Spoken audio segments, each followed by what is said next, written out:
The week is finally over, leaving behind the quiet exhaustion of a Saturday afternoon and the soft glow of a smartphone screen scrolling for a simple, sturdy pair of work shoes that say you have finally arrived.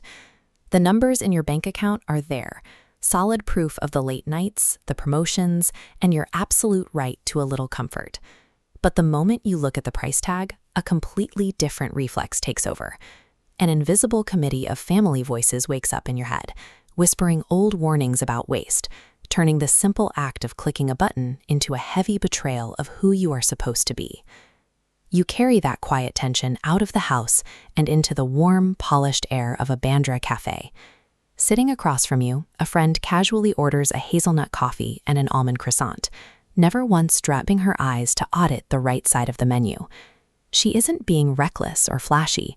She is simply an adult who has made absolute peace with receiving quality.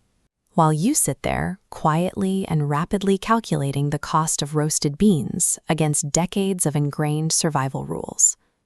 What began in childhood as necessary financial caution has quietly hardened into a permanent emotional restriction, leaving you earning well, yet entirely suspicious of your own comfort.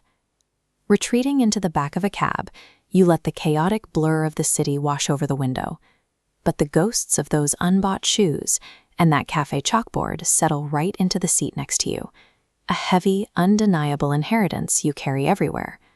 Why does choosing quality still feel like an act of disobedience? Discover the hidden forces shaping your financial identity in Namrata Shah's The Dinner Table Economy, and uncover what it really takes to outgrow the fear.